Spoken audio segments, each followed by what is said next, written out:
Poverty. It's a word we all know, right? But what does it actually mean for hundreds of millions of people? Today, we're going to dive deep into one of humanity's most stubborn challenges, using India as our case study to really understand where it comes from, how far it reaches, and the ongoing fight to beat it. And this quote, wow, it really gets to the heart of it, doesn't it?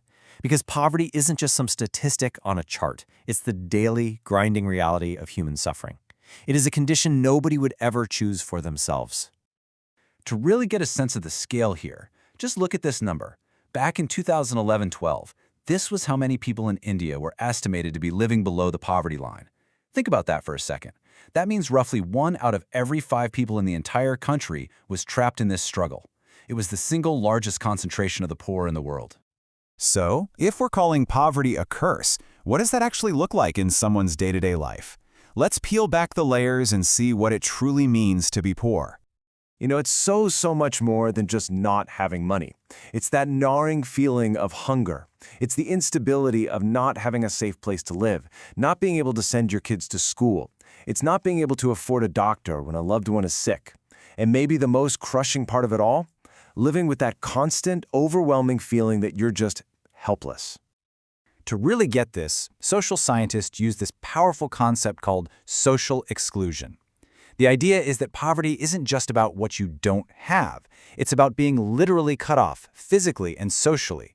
You're forced to live in poor neighborhoods, surrounded only by other poor people, and you're locked out of the opportunities that everyone else takes for granted. It's this vicious cycle that is both a cause and a result of poverty.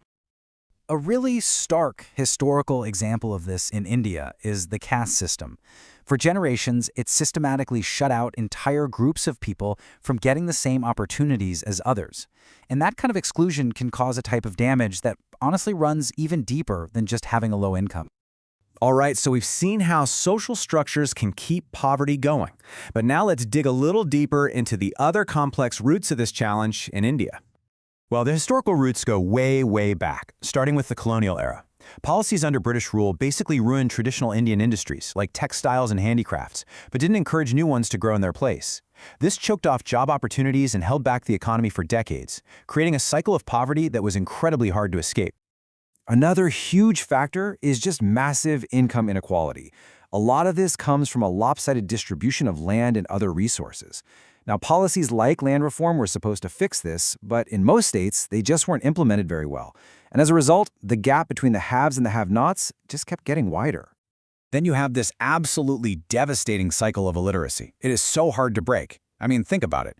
If you can't read, maybe you're a farmer who can't adopt new farming technology. In the city, it probably means you're stuck in unskilled, low-paying work. That low income traps your family in poverty, which then means you can't afford to send your own kids to school. And just like that, the cycle tragically starts all over again for the next generation. And for a lot of small farmers, poverty sets up another brutal trap: debt. Imagine having to borrow money just to buy seeds for the next harvest. When you're already poor, paying that loan back becomes next to impossible. The debt just spirals, and pretty soon, you're caught. Indebtedness becomes both the cause and the consequence of your poverty. So, with a problem this big and complicated, where do you even begin to fight it? Well, first things first, you have to be able to measure it. And this is where the whole concept of the poverty line comes in. There are 2 main ways we draw this line. You can look at what people consume, basically setting a minimum daily calorie intake someone needs to survive. Or you can look at what people earn, setting a minimum income required just to pay for the bare essentials like food, clothing, and shelter.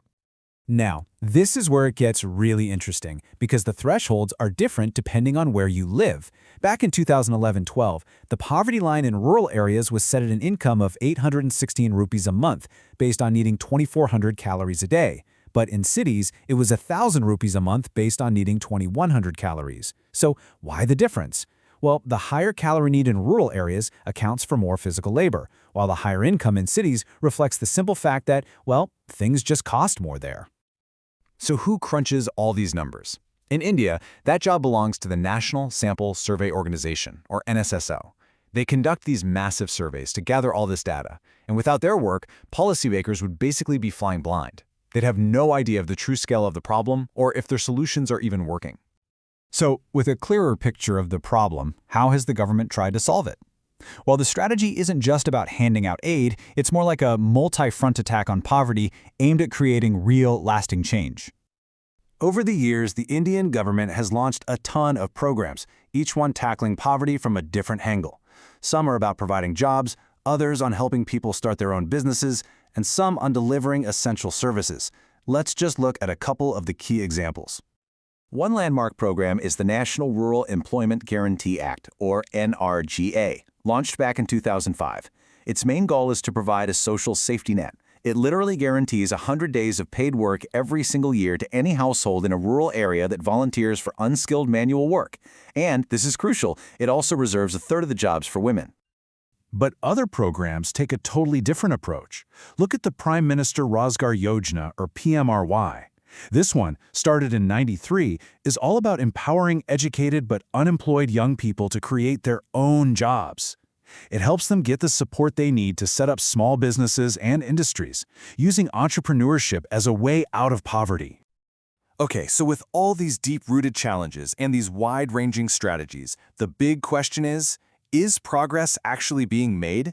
The answer is yes, but the path to success looks very different across the country. The really crucial takeaway here is that there's no single magic bullet. Success looks different all over India. States like Punjab and Haryana, they leverage high agricultural growth to lift people up. Kerala, on the other hand, invested heavily in its people through education and healthcare. In West Bengal, redistributing land made a huge difference. And down south, states like Tamil Nadu and Andhra Pradesh focused on making sure food aid actually got to the people who needed it. So this leaves us with a really critical question for the future. We know that progress is real, and that different strategies have worked, but the fight is far from over. So what's the next great challenge? Well, it's making sure that economic growth goes hand in hand with better health, education for everyone, and real job security for all.